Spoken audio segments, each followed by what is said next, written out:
How you doing, huh? Good to see you. Chapter 8, talking about lessons 4 and 5. We're going to take these two lessons and we're going to just mush them together into one big lesson because we're still talking about this cultural change, right? This issue of tradition. How has the cultural identity of the United States changed over time? And what we're going to be talking about is something that we started talking about last lesson and video that we did when we were talking about that numerality.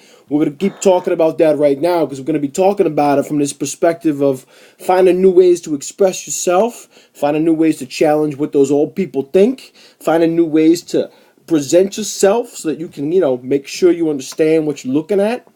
And what we're going to be talking about here in this challenging of the new morality is what you see here with the art and literature. Because oftentimes when you see a culture begin to, challenge something, what you're going to see is that the culture embraced that challenge in its art and its literature. A way of saying, hey, the smart minds, the creative minds of this generation, that they're working on this problem. They're thinking about this, the things that are going on and this turmoil and this new morality, right? Because we don't forget that this whole new morality thing focuses on this issue of personal freedom, right?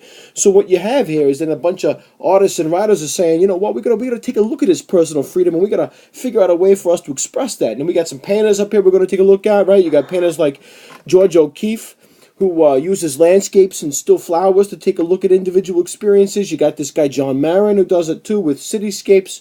I mean, think about it, right? Take a look at this painting by O'Keeffe, right? It's a flower zoomed in all close like if you zoomed in on the flower way big and you were like, hey, take a look at this flower zoomed way in, right? I mean, I get it, right? A rose is a rose is a rose, right? You could have a rose, I could have a rose, every rose is just a rose. But you zoom in on that rose, like you hold that right up to your face. You're like, "Hey, rose, how you doing? I'm zooming in on you." And every rose is different, individual, different experiences. We're all human beings, right? That's what George O'Keeffe is saying. We're all human beings. We all got minds and legs and arms and whatnot. But at the same time, you zoom in on us, we all have different experiences right in here in our heart, coming up with different experiences and whatnot. So what you're going to see here, as we take a look at the writers that are doing this, the writers are taking a look at things that are, just upsetting people, like T.S. Eliot saying, hey, we got this loss of spirituality in life, you know what I mean? Like, it's just not spiritual anymore. We're all too busy with our phones, and we're just too busy texting, and we're just not thinking about our spiritual sides, Ernest Hemingway says, look, man, we're a World War II or World War I generation. It messed us up, man. Talks about how we're disillusioned. All that violence from World War One just broke us as a people.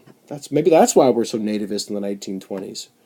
F. Scott Fitzgerald comes along and he says, what's the matter with you guys? Why are you like this? You're so superficial? Great book by him that kind of points this out. Great movie, too. The Great Gatsby. Everyone just wants to have the next biggest, bestest thing. That's not real. It's just not real. Just stuff.